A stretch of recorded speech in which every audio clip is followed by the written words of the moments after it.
आज Doubtnut app download करें। Doubtnut पर अपने सभी गणित, रसायन विज्ञान, भौतिक विज्ञान और जीव विज्ञान के डाउट्स का करो सफाया।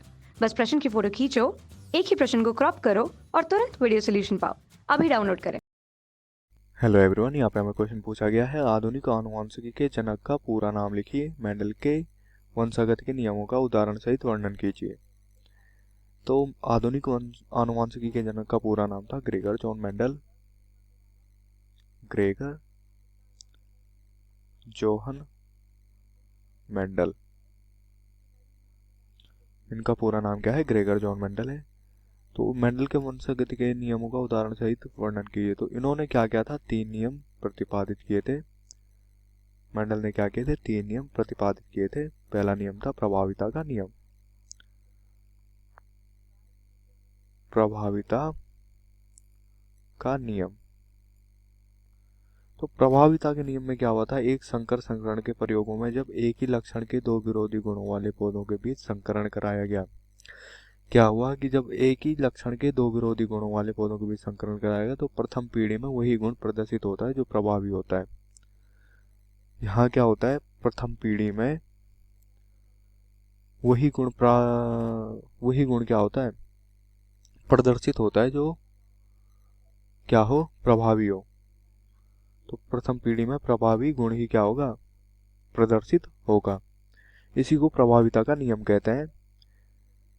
इस क्रिया में जो गुण या कारक प्रकट होता है या जो दूसरे गुण को प्रदर्शित नहीं होने देता उसे प्रभावी गुण या कारक कहते हैं, जिसको डोमिनेंट फैक्टर कहते हैं या प्रभावी कारक। तो ये प्रभावी कारक क्या करता है? दूसरे गुण को क्या नहीं होने देता? प्रकट नहीं होने देता। दूसरे गुण को क्या नहीं होने देता? प्रकट नहीं होने देता या खुद प्रकट होता है, उसके ऊपर खुद प्रभाव डालता है। उसके ऊपर क्या करता है? खुद प्रभाव डालता है। जबकि वह गुण जो प्रकट नहीं होता उसे अप्रभावी गुण या कारक या रेसेसिव फैक्टर कहते हैं। तो जो गुण क्या करता है? प्रभाव नहीं डालता है, उसे क्या कहते हैं? अप्रभावी गुण। अप्रभावी गुण या रेसेसिव फैक्टर कहते हैं। ठीक है। उदाहरण मेंडल ने नियम की पुष्टि है तो जब मटर के संयुग में जी लंबे, तो यहाँ पर क्या गया था? मेंडल ने जब लंबे पौधों को पौने पौधों से क्या कराया था? संकर कराया था। तो संकर के फलस्वरूप प्रथम पीढ़ी में जो पौधे प्राप्त हुए थे वो सारे क्या थे? लंबे थे। यहाँ पे क्या हुए? सारे पौधे क्या हुए? लंबे हुए। किसमें? F1 पीढ़ी में। ये TT क्या है? लंबे पौधे। और ये TT क्या है? छोटे या नाटे पौधे। तो इन्होंने जब इनको संकरित करवाया तो क्या हुआ? F1 पीढ़ी में सारे पौधे क्या हुए? लंबे हुए। अर्थात इसने क्या किया? प्रभाव दिखाया यहाँ पे, जिससे क्या हुआ? सारे लंबे हुए। इसी कारण इसे क्या किया गया? इससे यह स्पष्ट होता है कि प्रत्येक जीन में अनेक जोड़ी एलील्स होते हैं, जो उनमें एक प्रभावी एवं दूसरा अप्रभावी होता है। तो इससे क्या स्पष्ट होता है कि प्रत्येक जीन में क्या होते हैं? एलील होते हैं। एलील होते हैं। तो क्या होता है? जिनमें एक क्या होता है? प्रभावी होता है तथा एक क्या होता है? अप्रभावी। अभी जो स्मॉल टी है ये क्या हुआ? यहाँ पे अप्रभावी हुआ। इसने क्या किया? अपने आप को प्रदर्शित नहीं कर पाया। प्रभावी विशेषता समयुग्मजी टीटी और विषमयुग्मजी टीटी दोनों परिस्थितियों में प्रकट होती है, जबकि अप्रभावी विशेषता केवल समयुग्मजी टीटी अवस्था में ही प्रकट होती है।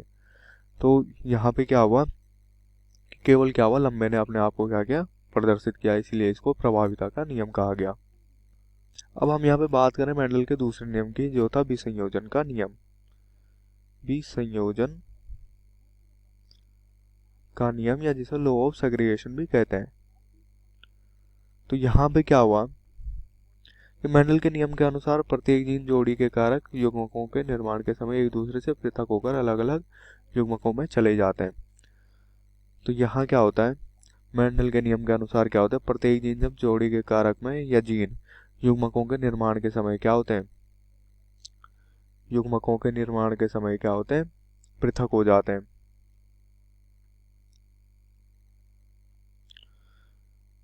पृथक हो जाते हैं, इसलिए इसको क्या कहते हैं? पृथक्करण का नियम भी कहते हैं। तथा युग्मनज निर्माण में ये कारक पुनः एक दूसरे के साथ आ जाते हैं। तथा जब युग्मनज का निर्माण होता है तो युग्मनज निर्माण में क्या हो जाते हैं? ये पुनः जुड़ जाते हैं आपस में या पुनः वापस आ जाते हैं और अपना अस्तित्व बनाए रखते हैं। इस प्रकार जीन या कारक द्वारा अपना अस्तित्व या जीन की शुद्धता बनाए रखने के कारण इस नियम को युग्मकों की शुद्धता का नियम भी कहते हैं। तो इस नियम को और क्या कहते हैं? युग्मकों की शुद्धता का नियम भी कहते हैं।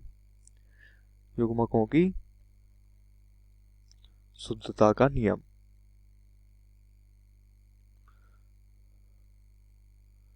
तो उदाहरण के लिए मेंडल के प्रभाविता के नियम में पीडी-F1 में जो प्राप्त संकर लंबे पौधों में जब स्वनिषेचन की क्रिया को होने दिया जाता है तो द्वितीय पीढ़ी में युग्मकों का पृथक्करण हो जाता है। तो जब ये क्या था, जब इनमें क्या किया जाता है, स्वनिषेचन होने देता है, इस लंबे पौधों में क्या किया जाता है, स्वनिषेचन होने दिया जाता है, तो ये क्या करते हैं, F2 जनरेशन में युग्मकों का पृथक्करण कर देते हैं। अब जैसे F2 जनरेशन में क्या हुआ, जब हम इनको क्या करें, स्वयं संकरित करवाएं, तो यहाँ क्या बनाते हैं, ये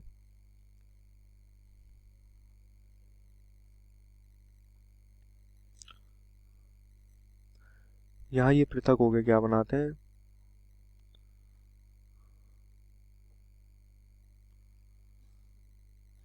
भिन्न भिन्न लक्षण वाले पौधे बनाते हैं।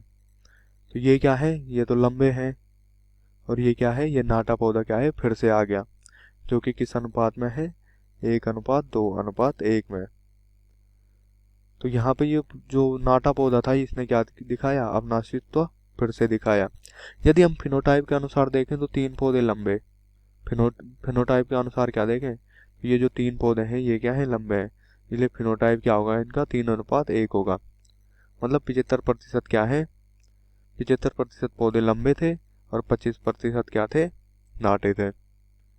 यदि हम जीनोटाइप के अनुसार देखें तो एक पौधा शुद्ध लंबा है। अगर हम जीनोटाइप के अनुसार देखें तो यहाँ पर जो ये पौधा है, ये पौधा क्या है, ये तो शुद्ध लंबा है, ठीक है, ये पौधा शुद्ध पौना है या नाटा है,